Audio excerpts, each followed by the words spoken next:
My name is Olivia Mason, 28, and until last Thanksgiving, I thought family meant unconditional love. After 2 years away building my financial career in Chicago, I drove 6 hours to our small Ohio town, heart full of hope and trunk packed with gifts. When my father opened our door, his expression turned to stone. "We don't have a daughter. Please leave," he declared, as my brother smirked behind him, my old room keys dangling from his fingers. Before I tell you how my own father disowned me at our family doorstep, let me know where you're watching from in the comments and hit that subscribe button. Trust me, you'll want to see how I turned this heartbreaking moment into the most empowering decision of my life. Growing up in Millfield, Ohio meant everyone knew your business. Our family portrait hung in the living room like propaganda. Dad standing tall and serious, Mom seated with perfect posture, Ethan and me positioned precisely on either side. From the outside, we were the picture-perfect American family. Inside our walls told a different story. My father, Robert Mason, ran our household like his construction company, with rigid rules and high expectations. A tall man with perpetually sunburned forearms and calloused hands, he believed a woman's place was in the home, and a man's success was measured by his ability to provide. Mom, Linda, was the peacekeeper, her gentle voice and warm brown eyes, always ready to soothe Dad's frequent storms of disapproval. "A Mason stands on their own 2 feet," Dad would say, though this family motto seemed to apply differently to me than to my younger brother Ethan. While I washed dishes after dinner, Ethan would be excused to finish his homework or practice baseball. When I brought home straight A's, Dad would nod briefly. When Ethan brought home C's with 1 A in physical education, Dad would clap him on the shoulder and say, "That's my boy." Mom noticed the disparity but addressed it in whispers when Dad wasn't around. "Your father just shows love differently. To each of you," she'd explain, smoothing my hair back. "He's harder on you because he knows you're strong like him." I didn't feel strong when Dad criticized my career ambitions. From the moment I won the state math competition in 8th grade, I knew I wanted to work in finance. I'd open savings accounts for my dolls, tracking their imaginary expenses in color-coded notebooks. "Numbers are clean," I told Mom once. "They don't play favorites or change the rules." Dad scoffed when I mentioned studying finance in college. "What's the point? You'll get married, have kids, and forget all about it. Better to find something practical you can do from home." Ethan, meanwhile, struggled with basic algebra but excelled at reading our father. He knew exactly when to agree enthusiastically with Dad's opinions, when to ask for advice to make Dad feel important, and when to appear vulnerable enough to need rescuing. By 15, my brother had mastered the art of manipulation, presenting different versions of himself depending on who was watching. The summer before my senior year of high school, I received early acceptance letters from 3 universities. The local community college sent a modest envelope. Northwestern and the University of Chicago sent impressive packets with glossy brochures. Dad saw me admiring the Chicago materials at the kitchen table. "Chicago?" He practically spat the word. "That's 400 miles away. What are you going to do in a big city all alone?" "Study finance," I replied, trying to keep my voice steady. "They have one of the best programs in the country." "And who's going to pay for this fancy education?" His arms crossed over his chest, stance widening as if preparing for battle. "I applied for scholarships," I explained, "and financial aid. I've been saving from my library job too." "Your money won't cover a fraction of those costs. Besides, your mother needs you here. I need you here." But I knew the truth. Mom had confided in me during one of our late-night talks that she dreamed of seeing me graduate from a prestigious university, something she never had the chance to do herself. She had whispered her support in the darkness of my bedroom, though she would never contradict Dad publicly. The argument about college became the first major fracture between my father and me. For weeks, tension filled our home like smoke. Mom tried mediating, suggesting compromises like starting at community college and transferring later. Ethan stayed strategically neutral in front of Dad but taunted me privately. "You're never getting out of here," he said one night, leaning against my doorframe. "Dad's already planning to convert your room into his home office once you're married off to some local guy." The day my full scholarship letter from Chicago arrived, I didn't tell anyone. I forged Dad's signature on the acceptance forms and mailed them back the next morning. I only revealed my decision at dinner 2 weeks before graduation. The silence after my announcement was deafening. Dad's face flushed crimson, his fist clenching around his fork until his knuckles whitened. Mom's eyes filled with tears, though I couldn't tell if they were of pride or fear. Ethan watched the scene unfold with keen interest, like a scientist observing an experiment. "If you leave," Dad finally said, his voice dangerously quiet, "don't expect us to bail you out when you fail." I left for Chicago in August. Mom hugged me tightly before I got in my used Honda Civic, slipping an envelope with $300 into my pocket. Dad stood on the porch, arms crossed, refusing to help load my belongings or say goodbye.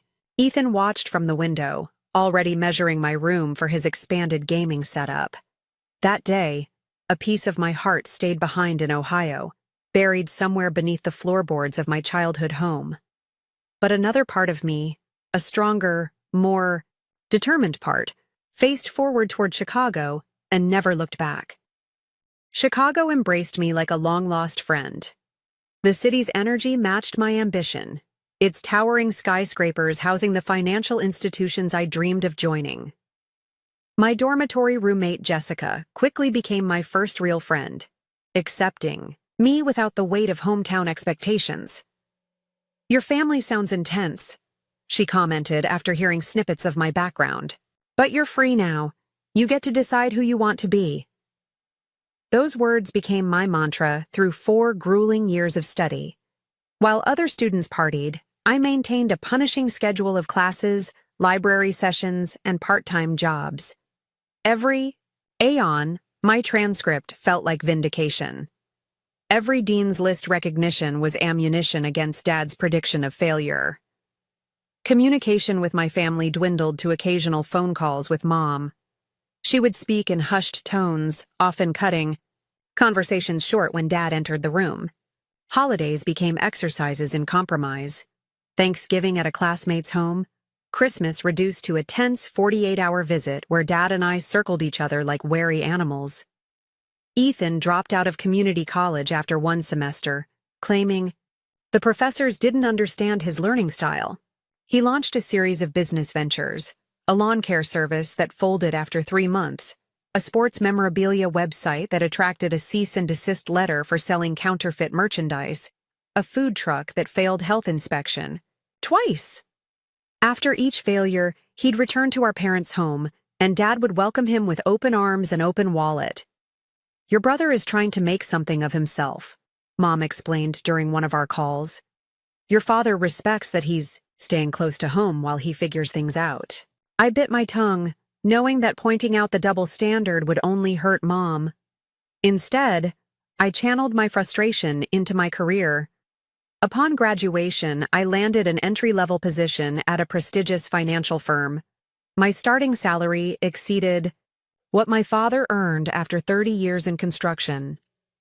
2 years later, I was promoted to junior analyst. 4 years in, I made senior analyst, managing portfolios for clients with 8-figure net worths. I purchased a sleek condominium overlooking Lake Michigan, filled it with furniture I selected without anyone's approval, and painted the walls whatever colors I desired.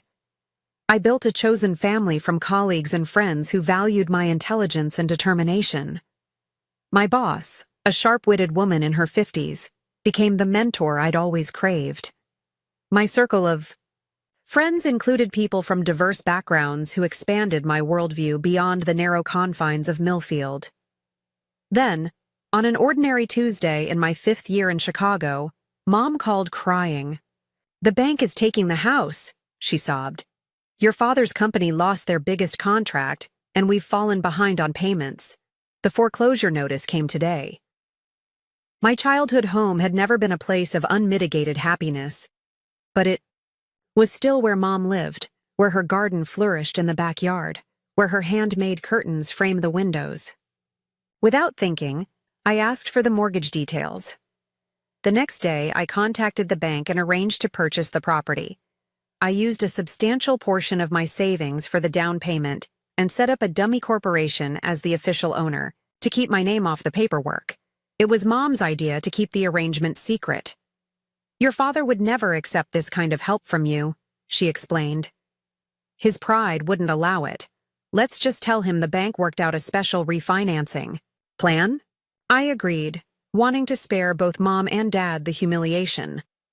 The house payments became another monthly expense in my budget, one I never regretted. Knowing Mom had security gave me peace. What I didn't anticipate was Ethan moving back home after his latest business failure. According to Mom's increasingly infrequent calls, he had taken over the basement as his entrepreneurial headquarters and was helping Dad with house maintenance. Our communications grew sparse, with Mom often mentioning she had to check her phone battery when I asked why she hadn't called. Then, 3 years after I bought the house, Mom sent a text that pierced my carefully constructed independence. "Please, come home for Thanksgiving this year. I miss you terribly. We need to be a family again." I stared at those words for hours, emotions warring within me. My logical mind listed all the reasons to decline. The uncomfortable silence, Dad's disapproving glances, Ethan's thinly veiled insults. But my heart, that traitorous organ, leapt at the word family with embarrassing eagerness. After consulting with Jessica, now my neighbor and closest confidant, I requested Thanksgiving week off from work. I shopped for thoughtful gifts. Handcrafted leather wallet for Dad, gardening supplies for Mom, and even an expensive watch for Ethan as a peace offering. I packed my most conservative outfits, nothing too big city that might trigger Dad's criticism. The drive from Chicago to Millfield felt both endless and too short. Each mile marker counted down to a reunion I both craved and dreaded. The Ohio. Landscape rolled past my window, farms giving way to familiar small towns. Fall had painted the trees in fiery colors, their leaves carpeting the ground in orange and gold. As I turned onto Maple Street, my stomach clenched. The neighborhood looked smaller than I remembered, the houses more weathered. Children's bicycles and forgotten toys littered front yards. Mrs. Patterson's elaborate Thanksgiving decorations still dominated her porch, pilgrims and turkeys competing for attention. I parked in front of my childhood home, taking deep breaths to steady myself. The house looked different somehow. Dad had painted the shutters a new color, and the porch railing had been replaced. A strange car sat in the driveway next to Dad's pickup truck. For a moment, I considered starting my car again and driving, straight back to Chicago. Instead, I grabbed my overnight bag and the gift-wrapped packages, plastered on my most confident smile, and walked up the familiar cracked sidewalk to face my family after 2 years of absence. My heels clicked against the concrete path leading to our front door. I had chosen my outfit carefully that morning, a burgundy sweater and tailored black pants, professional but not flashy. My hair was swept into a neat bun, pearl earrings catching the weak November sunlight. I wanted to appear successful but not boastful, put together but not pretentious. The front yard looked different from my memories. Dad's meticulous lawn had grown patchy, with brown spots marring the once perfect grass. Mom's cherished rose bushes had been removed, replaced with low-maintenance shrubs that required little attention. A large television satellite dish now dominated one side of the roof, an eyesore Mom would never have approved in the past. More jarring were the unfamiliar wind chimes hanging from the porch ceiling, their discordant melody nothing like the gentle tinkling of Mom's favorite copper bells. The welcome mat, once hand-painted by Mom with cheerful sunflowers, had been replaced by a generic one bearing the Mason family name in bold black letters. These small changes accumulated into a sensation of wrongness, as if I were approaching a house that merely resembled my childhood home rather than the actual place. Still, I squared my shoulders and pressed the doorbell, wincing at the unfamiliar electronic tone that replaced our old mechanical chime. Footsteps approached from inside. Heavy, deliberate steps that I recognized as my father's distinctive gait. The curtain on the adjacent window twitched aside briefly, and I caught a glimpse of movement before the fabric fell back into place. The lock clicked, and the door swung, open. Dad stood framed in the doorway, his 6-foot frame blocking my view of the interior. He had aged since I'd last seen him, his once salt and pepper hair now almost completely gray. Deep lines bracketed his mouth and etched his forehead. He wore his standard uniform of flannel shirt and worn jeans, a coffee stain visible near the collar. What struck me most was his expression. There was no surprise, no warmth, not even the disappointment I had braced myself for. Instead, his face might have been carved from stone, eyes cold and distant, as if regarding a stranger. "Dad," I began, my carefully rehearsed greeting dying on my lips as I registered his complete lack of welcome. "We don't have a daughter," he said, his voice flat and emotionless. "Please leave." The words hit me with physical force. I actually stepped back, my heel catching on the edge of the porch step. The gift bags dangled uselessly from my suddenly numb fingers. "What?" I managed, certain I had misheard. He didn't repeat. Himself. He didn't need to. His eyes, so similar to mine in color but utterly devoid of recognition, said everything. Movement behind him caught my attention. Ethan appeared at Dad's shoulder, several inches shorter, but with the same broad build. Unlike Dad, his face wasn't emotionless. A smirk played at the corners of his mouth, a gleam of triumph in his eyes that sent ice through my veins. Most disturbing was what dangled from his finger, a keychain with a distinctive purple butterfly, charm that Mom had given me on my 16th birthday. Attached to it was the key to my childhood bedroom. "Sorry you came all this way for nothing," Ethan said, his voice dripping with false sympathy. "But we've moved on. Family's smaller now, but stronger." I looked past them into the hallway, searching for Mom. The house beyond seemed dark, shadows masking any movement. There was no sign of her, no call of greeting, no rushing forward to intervene as she had done so many times during family conflicts. "Where's Mom?" I asked, my voice steadier than I felt. "Not your concern anymore," Dad replied. The reality of the situation crashed over me in waves. This wasn't a misunderstanding or a momentary anger that would dissolve with explanation. This was a calculated rejection, planned and prepared for. They had been waiting for me, ready to deliver this blow. "Can I at least talk to Mom?" I persisted, clinging to the one relationship I thought remained intact. "Linda doesn't want to see you," Dad said, using Mom's first name as if to emphasize my exclusion from the family unit. "You abandoned this family years ago. You think your fancy Chicago job and big city apartment make you better than us. We don't need your charity or your condescension." Ethan stepped forward, pushing the door wider. Behind him, I caught a glimpse of the hallway leading to the bedrooms. The family photos that once lined the wall had been rearranged. Pictures containing me had been removed, leaving conspicuous empty spaces in the arrangement. More shocking was the open door to my old bedroom. From my position, I could see it had been completely transformed. The blue walls I had loved were now painted a dark green. My desk had been replaced by weightlifting equipment. A massive gaming setup dominated the space where my bed once stood. "Like what I've done with the place?" Ethan asked, noticing my gaze. "I needed the space for my businesses. Dad and I set it up last year after we realized you weren't part of this family anymore. Last year, they had erased me from their lives long before this moment. While I had been dutifully making mortgage payments, sending birthday cards that went unacknowledged, and missing the family I thought I still had, they had been systematically removing all traces of my existence." A strange calm settled over me. The initial shock dissolved, replaced by a clarity I hadn't expected. Years of therapy had taught me that some rejections are actually redirections.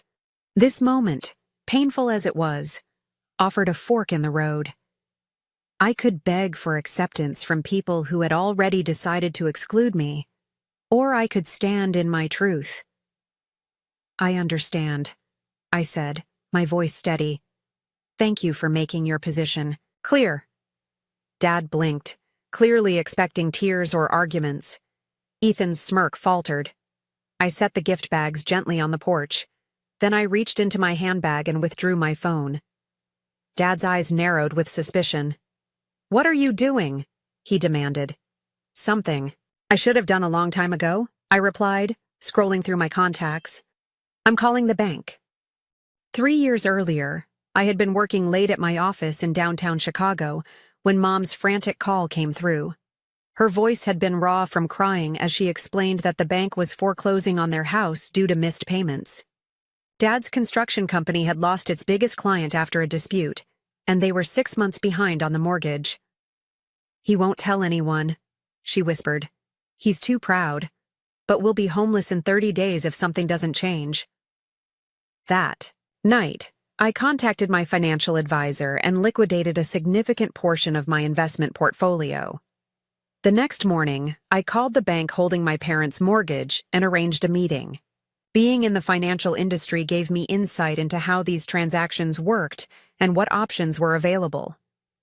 I created a limited liability company that would purchase the house outright, with the stipulation that my parents could continue living there indefinitely. The paperwork was complex, designed to hide my involvement at Mom's insistence. "Your father would never accept this kind of help from you," she had explained during one of our hushed phone conversations. "It would destroy what's left of his pride. Please, let's keep this between us." I had agreed, not wanting to humiliate Dad or damage their marriage. I even arranged for the bank to send a letter claiming they had worked out a special refinancing arrangement based on Dad's years of prior timely payments. Mom had called me sobbing with relief when Dad showed her the letter, proud that his good name had saved their home. Now, standing on the porch with my father's rejection still ringing, in my ears, I dialed the number for my contact at the bank. "Hello, this is Olivia Mason," I said when the call connected, maintaining eye contact with my father. "I need to confirm some details about the property at 487 Maple Street in Millfield, Ohio." Dad's expression shifted from dismissive to confused. Ethan stepped forward, attempting to hear my conversation. "Yes, that's correct. Mason Family Holdings LLC is the current owner," I continued, keeping my voice professional and calm. "I'd like to verify that my name is the only one on the ownership documents." The color drained from Dad's face as comprehension dawned. Ethan grabbed his arm, whispering urgently. "She's bluffing," he hissed, loud enough for me to hear.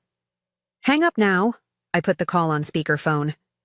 "Could you please confirm who has been making the mortgage payments for the past 3 years? "That would be you, Ms. Mason," the banker replied. "All payments have come from your personal account in Chicago since you purchased the property in November 2020.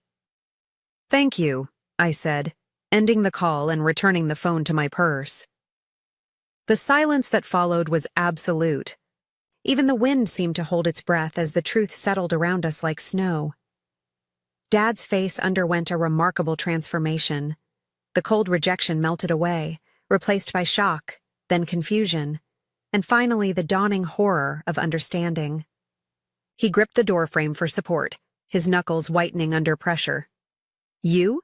he finally managed. "You bought the house?" "Yes," I replied simply. "But the bank said..." His voice trailed off as he processed the implications. "The refinancing plan?" "There was no refinancing plan, Dad. The bank was foreclosing. You were 30 days from eviction.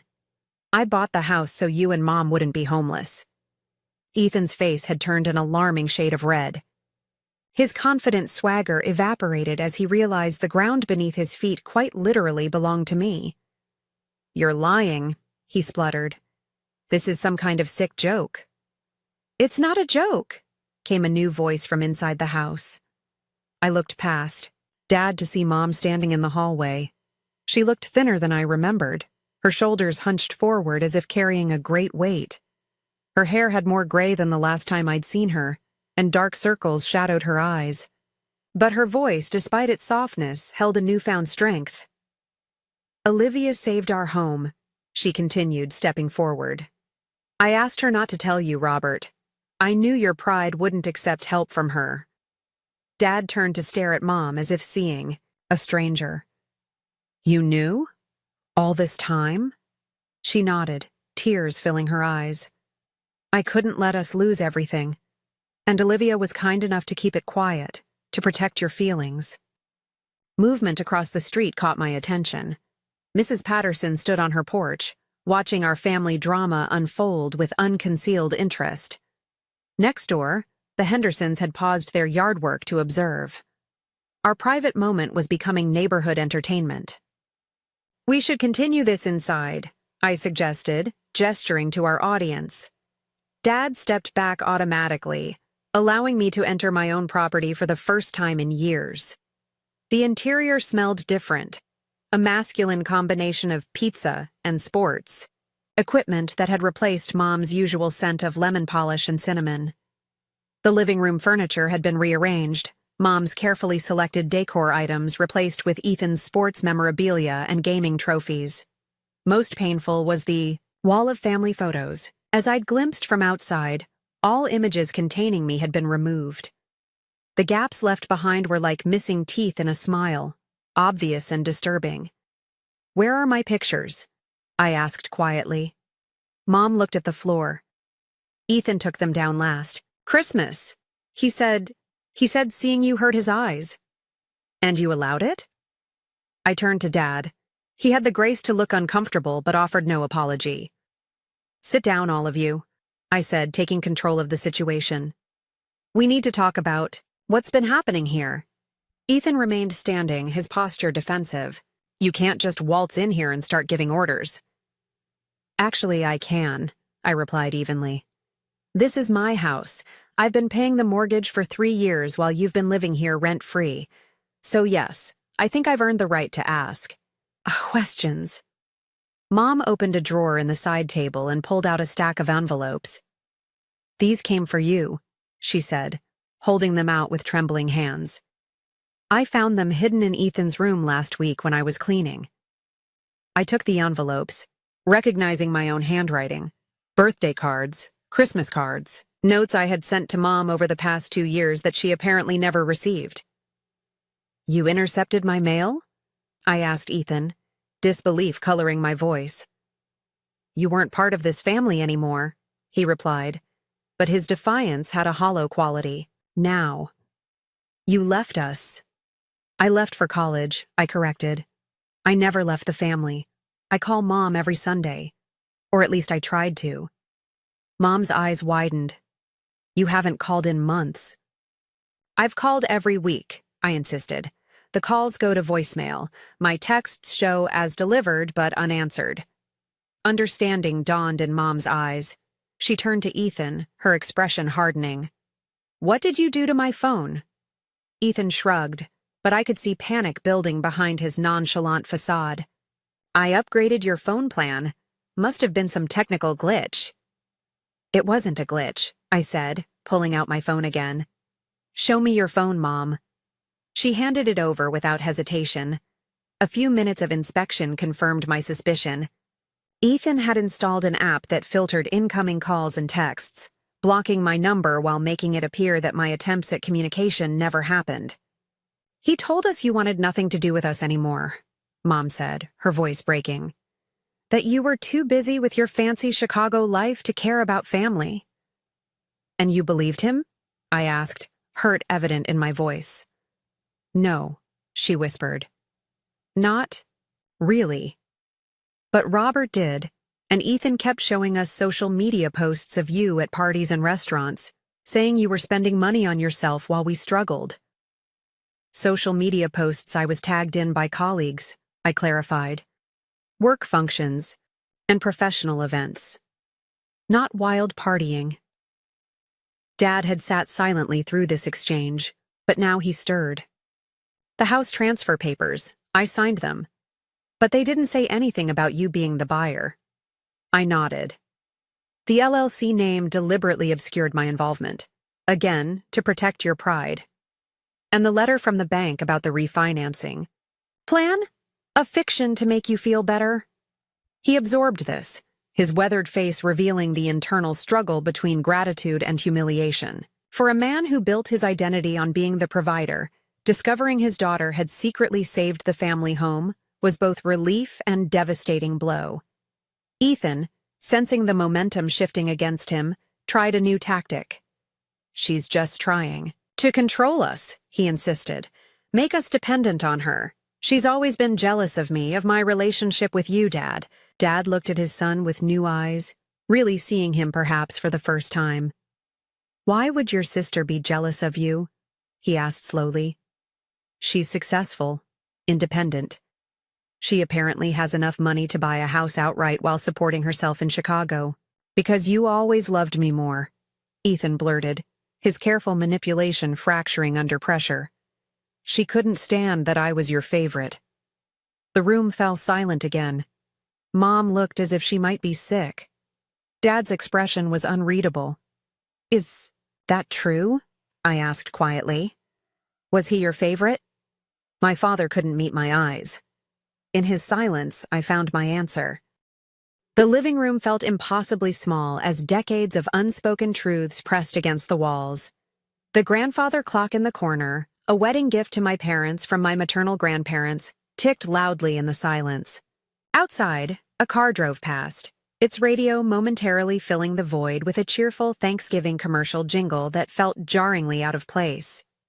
Maybe we should move this conversation to the kitchen, Mom suggested, her peacemaking instincts kicking in.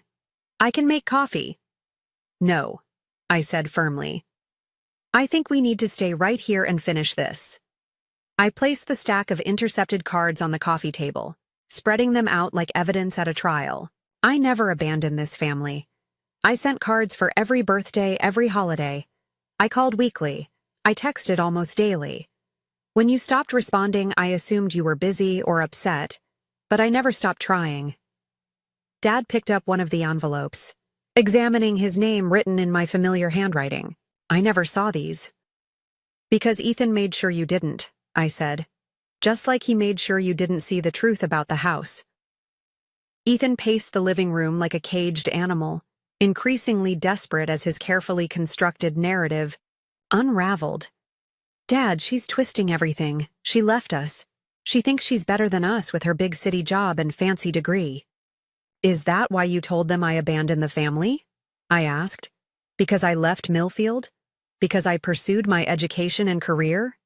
You did abandon us, he shouted, mask slipping completely now. You were supposed to stay here, get married, have kids. That was the plan. But you had to be different, had to prove you were special. There was never any plan for my life except the one I made for myself, I replied, maintaining my composure despite his escalating anger. And I never claimed to be special. I just wanted opportunities. Opportunities, he sneered. Like the opportunity to look down on us? To make Dad feel like a failure because he couldn't afford your college? To make Mom feel trapped in this small town? Ethan, Mom interrupted, her voice sharper than I'd ever heard it. Stop putting words in my mouth. I've never felt trapped because of Olivia's success. I've felt proud. Dad stood abruptly, moving to a cabinet in the corner. He unlocked it with a key from his pocket and pulled out a folder. I need to see those ownership papers again, he muttered. Robert, what are you doing? Mom asked, concern lacing her voice. Checking something, he replied grimly. He spread several documents on the dining table, comparing them to something on his phone. His expression darkened as he read. These aren't the same. I moved to the table, examining the papers. They appeared to be transfer documents for the house, but the details were subtly different from the ones I had signed. The LLC name was correct, but several clauses had been altered. These are forgeries, I said after careful examination. Good ones, but definitely not the original documents.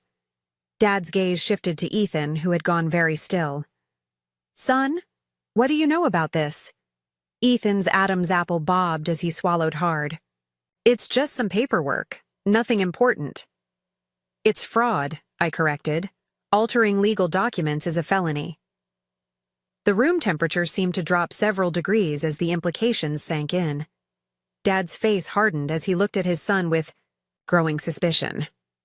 "Why would you forge these papers, Ethan?" he asked quietly. Ethan's composure cracked entirely. "Because I needed to fix things. We were going to lose everything because of your stupid pride. You wouldn't take a loan, wouldn't accept help, wouldn't listen to reason. Someone had to do something." "So you forged transfer documents?" Dad pressed. "To what end?" An uncomfortable realization dawned on me. "You were planning to sell the house," I said, the pieces suddenly fitting together.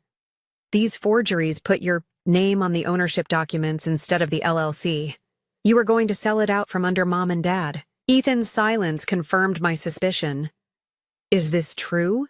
Mom whispered, her face pale with shock. "I had debts," Ethan finally admitted, his voice barely audible. "Serious debts. The cryptocurrency investment went bad. Really bad. And then there were the loans for the food truck and the online poker." "Gambling debts," Dad supplied, his voice hollow with disappointment. "How much?" "Around 80,000, Ethan mumbled. The amount hung in the air like a noxious gas. $80,000. More than Dad made in a year. More than the family had ever possessed at one time. "So you were going to sell our home?" Mom asked, tears streaming down her face. "Where would we have gone?" "I had it all figured out," Ethan insisted, a desperate edge to his voice. "We'd downsize to an apartment, just temporarily. Once I paid off the debts, my new business would take off. We'd buy a nicer place." "What new business?" Dad asked wearily. "Sports memorabilia authentication? I have connections now. Real ones. The same business that had gotten him in legal trouble 3 years ago," I noted silently. "And when were you planning to sell?" I asked. Ethan wouldn't meet my eyes. "The paperwork was almost ready. Another month, maybe less." "Right after Thanksgiving," I translated. "You were going to wait until the holiday was over, then sell the house before Christmas." A knock at the door interrupted the tense conversation. Dad opened it to reveal Sheriff Jim Taylor, a family friend since my childhood. His expression was grave as he took in the scene before him. "Everything all right here, Robert?" he asked, though his eyes were fixed on me. "Mrs. Patterson called, saying there might be a disturbance." "No disturbance, Jim," Dad began, but I stepped forward. "Actually, Sheriff Taylor, we've discovered some concerning documents," I said professionally. "Possibly fraudulent property transfer papers." The sheriff's eyebrows rose as recognition dawned in his eyes. "Olivia Mason? Well, I'll be. Haven't seen you in years." He turned to Dad. "Didn't know your daughter was visiting for Thanksgiving." "Neither did I," Dad muttered. Sheriff Taylor's confusion was evident, but he focused on my statement. "Fraudulent documents, you say?"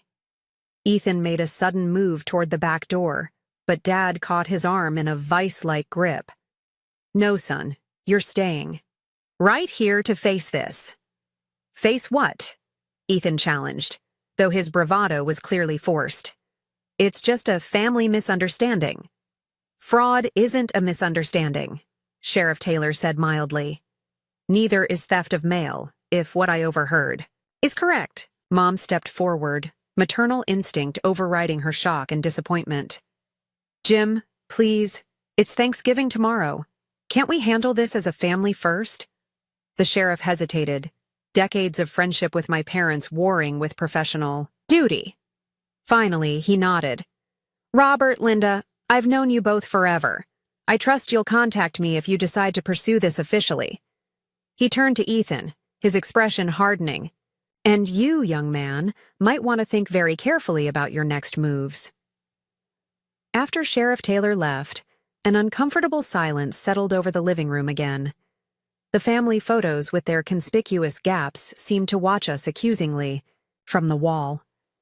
The house itself felt like a fifth presence in the room, its very ownership now the catalyst for unraveling decades of family dynamics. Ethan slumped onto the couch, defeated. "What happens now?" he asked, not looking at any of us. I surveyed the wreckage of what I had once called family. My father, aging and confused, caught between anger and shame. My mother, exhausted by years of peacekeeping, her loyalty divided and abused. My brother, corrupted by entitlement and desperation. And myself, successful but alone, standing in the home I owned but had never been allowed to belong in. The question hung between us. What happens now? The ticking of the grandfather clock marked the passing seconds as we all stood frozen in our respective positions. Outside, the late afternoon sun cast long shadows through the windows, painting diagonal lines across the living room carpet. The moment stretched, taut with unspoken thoughts and potential paths. I could have called Sheriff Taylor back. I had evidence of Ethan's fraud, his mail theft, his betrayal. I could have pressed charges, watched him face legal consequences, perhaps even serve time. The vindictive part of me, the child who had always felt less favored, whispered that he deserved no less. I could have evicted them all. The house was legally mine. I could have given them 30 days' notice and walked away, letting them face the consequences of their choices and Ethan's actions. The wounded part of me, fresh from rejection at my own family's door, argued this would be justified. But standing there, watching my family's foundation crumble in real time, I realized neither option would bring healing. Revenge might satisfy, momentarily, but would leave permanent scars. Walking away would merely perpetuate the cycle of abandonment that had defined our family for years. What happens now, I said finally, is up to us. All of us. I moved to sit in the armchair opposite, the couch, deliberately choosing a position that put me at eye level with everyone else rather than standing over them. Let me be clear about a few things, I continued, keeping my voice steady and free of accusation. First, I never abandoned this family. I left for college, built a career, and continued reaching out despite increasing silence from all of you. Mom nodded, wiping tears from her cheeks. Dad stared at his hands, unable or unwilling to meet my eyes. Ethan remained motionless, gaze fixed on the floor. Second, I purchased this house 3 years ago to provide security for Mom and Dad. Not as a power play, not to control anyone, but because I care. The secrecy was Mom's idea, to protect Dad's pride, though in hindsight, perhaps honesty would have served us better. Dad's head jerked up at this, a flash of indignation crossing his features before fading into reluctant acknowledgement. Third, what Ethan did was wrong. Legally and morally wrong. Intercepting mail, lying about my communications, attempting to forge property documents to sell a house that isn't his to sell. These are serious offenses that have caused real harm to this family. Ethan's shoulders hunched further, making him appear smaller than his actual size. But fourth, and most importantly, we have a choice right now. We can let this moment destroy what's left of our family, or we can use it as an opportunity to rebuild something healthier. How exactly do we do that? Dad asked, speaking directly to me for the first time without anger or dismissal. We start with truth, I replied. No more secrets, no more manipulation, no more unspoken resentments. And Ethan's debts? Mom asked quietly. The people he owes money to, they might not be patient. I had suspected as much. 80,000 in gambling debts likely didn't come from legitimate casinos with payment plans, but from less savory sources. I'll handle the debts, I said after a moment's consideration. Ethan's head snapped up, disbelief written across his features. Why would you do that? After everything? Not for you, I clarified. For Mom's safety and peace of mind, but there will be conditions. I outlined my terms clearly. Ethan would move out of the house immediately. He would enter a gambling addiction program. He would find legitimate employment and begin repaying me, even if it took years. Most importantly, he would have no access to family finances or legal documents ever again. As for the house, I continued, Mom and Dad can continue living here, but with formal rental agreement, a nominal amount, just enough to establish legal boundaries and responsibilities. "You're charging us rent?" Dad asked, old pride flaring briefly. $1 per month, I specified. "It's about establishing clear terms, Dad, not about money." He considered this, then gave a short nod of acceptance. "And our relationship?" Mom asked, the question that mattered most hanging between us. I took a deep breath, searching for words that would be both honest and healing. "That will take time to rebuild. Trust has been broken on all sides, but I'm willing to try if you are." Mom crossed the room and embraced me for the first time in years. The familiar scent of her perfume brought a rush of memories. Bedtime stories, baking cookies, whispered encouragements. For a moment, I was a child again, safe in the circle of her arms. "I never stopped loving you," she whispered against my hair. "Never, no matter what you were told." Dad remained seated, emotion warring on his face. Decades of rigid masculinity had left him without tools to navigate this vulnerability. But he cleared his throat and managed 5 words I had never expected to hear from him. "I'm sorry I failed you." It wasn't a perfect apology. It didn't address the years of favoritism, the cold rejection at the door, the willing belief that I had abandoned the family. But it was a beginning, an acknowledgement of his role in our fractured relationship. Ethan alone remained apart, his expression a complex mixture of shame, resentment, and fear. "So, that's it? You swoop in like some fairy godmother, solving everyone's problems, and we're supposed to be grateful?" "No," I replied evenly. "You're supposed to be accountable. Gratitude can come later, if at all." He flinched at my directness, unused to being held responsible rather than coddled. For perhaps the first time in his adult life, Ethan was facing consequences he couldn't charm or manipulate his way out of. "I don't have anywhere to go," he said. Finally, a note of genuine panic in his voice.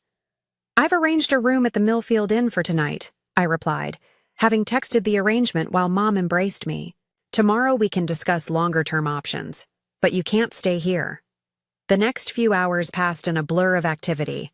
Ethan packed essentials under Dad's watchful eye, his gaming equipment and sports memorabilia left behind.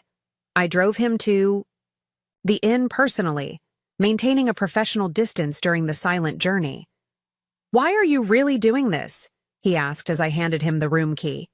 "You could have had me arrested. You could have taken everything." "Because revenge doesn't heal anything," I answered honestly. "And despite everything, you're still my brother." I left him standing in the hotel parking lot, a solitary figure with a duffel bag and a lot to think about. When I returned to the house, Mom had prepared a simple dinner. Not the elaborate Thanksgiving feast she had likely planned, but soup and sandwiches served at the kitchen table where we had shared thousands of meals in more innocent times. "I called the Harvest Table restaurant in town," I informed them as we ate. "They had a last-minute cancellation for tomorrow at 1 o'clock. I reserved it for us." "Thanksgiving at a restaurant?" Dad questioned, traditional values momentarily overriding our new reality. "A neutral location," I explained. "Somewhere we can begin again without the weight of this house and its history pressing down on us." He considered this, then nodded. Smart thinking. We ate mostly in silence, the events of the day too monumental to process through casual conversation.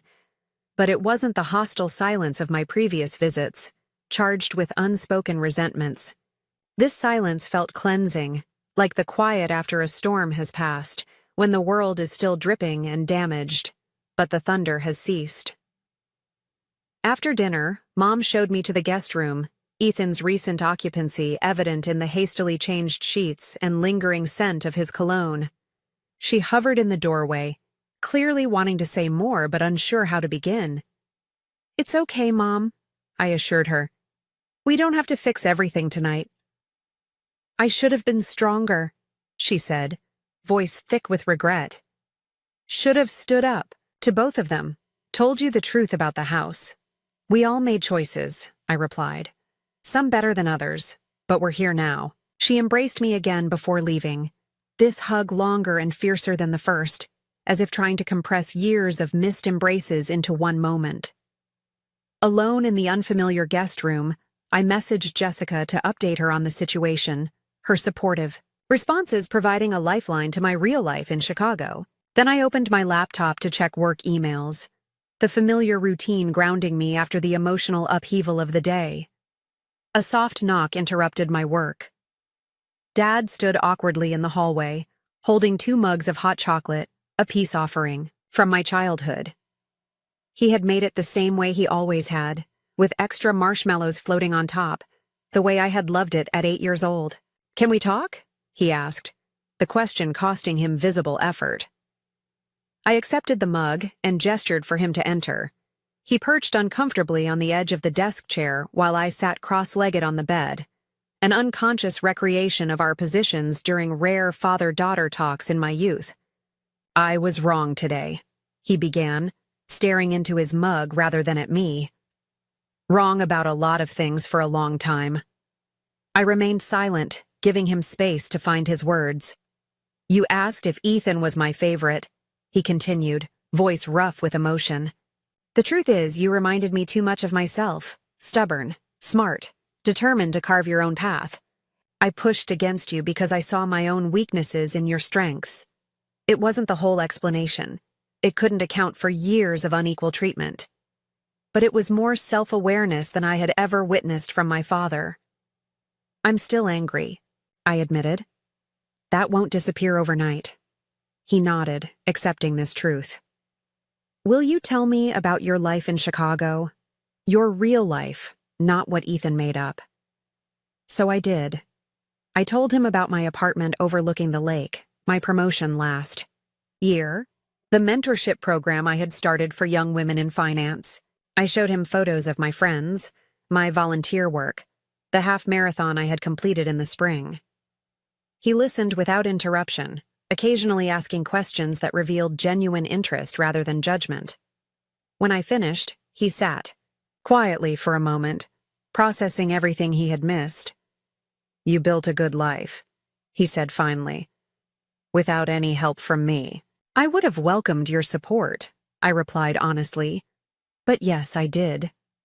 "I'm proud of you," he said, the words clearly unfamiliar on his tongue. "Should have told you that a long time ago." It wasn't everything I had ever wanted to hear from him. It didn't erase the pain or heal the wounds of rejection. But as we sat drinking hot chocolate in a guest room that smelled faintly of my brother's cologne, it felt like the beginning of something new. Not a perfect reconciliation, but a turning away from old patterns toward something potentially healthier. Tomorrow would bring its own challenges.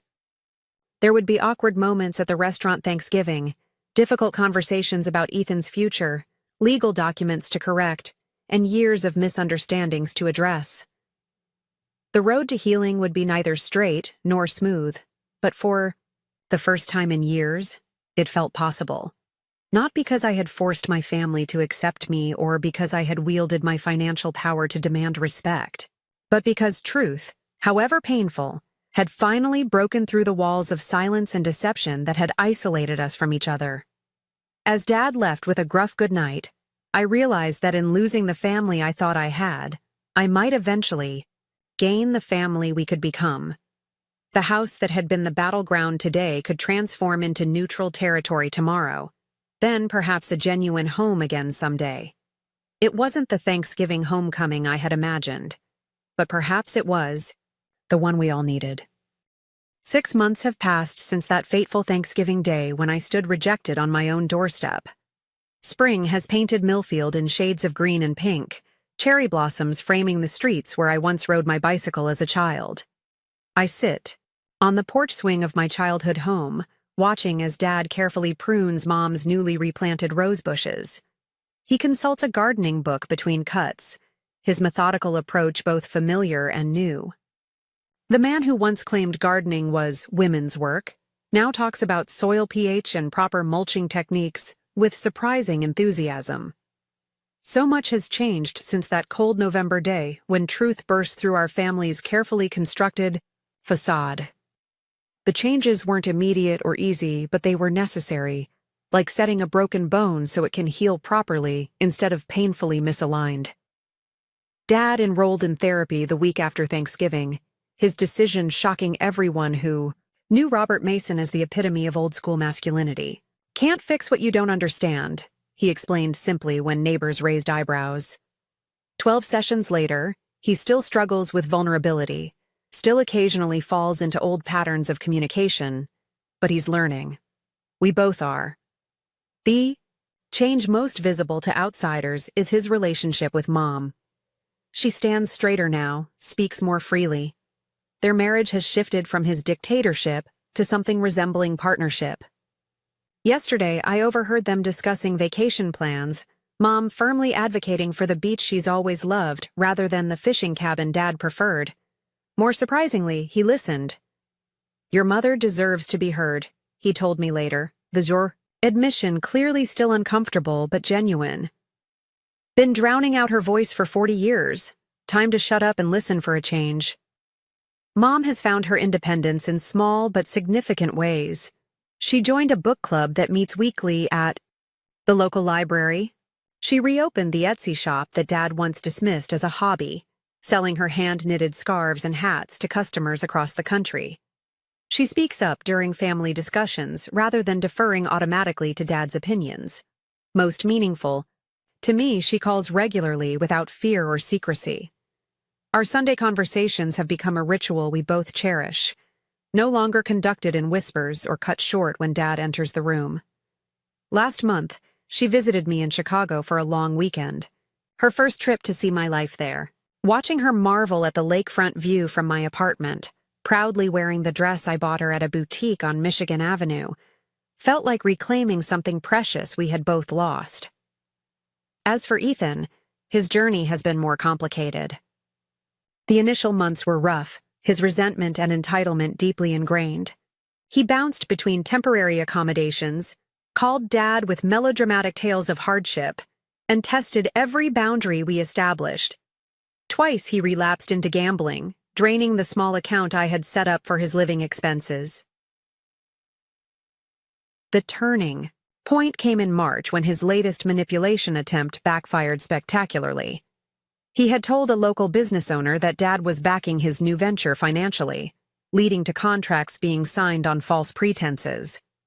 When Dad not only refused to cover the resulting debts but also informed the business owner of Ethan's deception, my brother faced a harsh reality check. "Nobody's buying your act anymore," Dad told him bluntly. "Time to grow up and be a man." Those words from the father who had enabled him for decades finally penetrated Ethan's defensive shell. He checked himself into a 30-day program for gambling addiction and, upon release, found legitimate work at a warehouse outside town. It's not glamorous, but it's honest. Each month, a small payment appears in my account, his debt gradually diminishing through genuine effort rather than quick schemes. Our relationship remains distant but civil. I don't expect us to ever be close. Too much damage exists between us. But last week, he returned the purple butterfly keychain he had so smugly dangled before me on Thanksgiving. The small gesture, delivered without drama or expectation, suggests growth I hadn't thought possible. The house itself has transformed alongside our family dynamics. I transferred ownership to a proper family trust, transparent and legal, that protects both my investment and my parents' right to live there indefinitely. The formal rental agreement remains $1 monthly, which Dad insists on paying in person, a ritual that acknowledges both his dignity and our new honesty. My old bedroom has been restored, Ethan's weights and gaming equipment relocated to a storage unit he now pays for himself. The blue walls have returned, along with bookshelves holding volumes from my childhood. It's not the shrine to adolescence it once was, but rather a comfortable guest room that welcomes me during my now regular visits. Most significantly, the family photos have been rehung, the conspicuous gaps filled with images that tell our complete story, including the difficult chapters. My college graduation photo sits alongside Ethan's high school baseball team picture. My parents' wedding portrait hangs beside a recent image of all four of us at Easter dinner, our smiles tentative but genuine. Professionally, This period of family reconciliation coincided with unexpected career growth. The boundary-setting skills I developed through family therapy translated to greater confidence in the workplace. 2 months ago, I received a promotion to portfolio manager, the youngest in my firm's history. My boss noted that my authentic leadership style and emotional intelligence set me apart from colleagues with similar technical qualifications. Sometimes our deepest wounds become our greatest strengths, my therapist observed when I shared this news. Your family experience taught you to recognize unhealthy dynamics and address them directly, rather than accommodating or avoiding them. This truth resonates deeply with me. The pain of being rejected at my own doorstep, of discovering years of deception and manipulation, initially felt like wounds that would never heal. Yet those very experiences forced me to develop resilience, discernment, and communication skills that now serve me in every relationship, personal and professional. The most profound lesson from this journey is that family is both a gift and a choice. The biological connections we're born with provide a starting point, but healthy relationships require active maintenance and sometimes difficult reinvention. Love without boundaries isn't really love at all, but rather a permission slip for dysfunction. Financial independence gave me the practical freedom to establish boundaries, but emotional independence gave me the strength to enforce them. I no longer measure my worth through my family's approval or disapproval. I can love them authentically while still protecting my own well-being. Dad joins me on the porch swing, wiping gardening soil from his hands with a rag. We sit in companionable silence for a few moments, watching as a neighbor's child rides past on a bicycle adorned with streamers. "Never thought we'd get here," he says finally, gesturing vaguely to encompass not just the physical property, but the emotional territory we've navigated. "Where exactly is here?" I ask, genuinely curious about his perspective. He considers this, taking the question seriously rather than dismissing it as he once would have. "A place where I can be wrong without feeling worthless, where we can disagree without destroying each other, where the past doesn't control the future." His words, more eloquent than I would have expected from the father of my childhood, remind me that we are all capable of growth at any age. The man who once rejected me at the door now welcomes not just my presence but my truth. Not perfectly, not without occasional backsliding, but consistently enough to build something new from the ruins of what was lost. As we sit watching the sunset paint the neighborhood in golden light, I reflect on the strange journey that brought us here. How rejection led to revelation, how pain preceded healing, how losing my illusion of family allowed me to gain something more authentic. The house keys now resting in my pocket symbolize not just property ownership, but the unlocking of truths long hidden. The journey continues, of course. Real healing isn't a destination, but a direction, a commitment to moving forward even when the path grows steep or unclear. Some days are easier than others. Some conversations still activate old wounds. But we keep walking, one step at a time, toward a future defined by choice rather than obligation, by truth rather than appearance. For those of you who have faced similar family fractures, who have stood on your own doorsteps and felt unwelcome in spaces that should have been safe, I hope my story offers something of value. Perhaps it's permission to establish necessary boundaries, or courage to speak long-buried truths, or simply the knowledge that you're not alone in navigating complex family dynamics. Have you experienced moments where rejection ultimately led to greater authenticity in your relationships?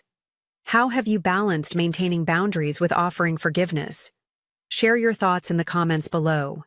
And if this story resonated with you, please subscribe and hit that like button. Your support helps me continue sharing these difficult but important conversations about family, healing, and finding strength through our most painful experiences. Thank you for walking this path with me today, and remember that sometimes our greatest power emerges precisely when we feel most powerless.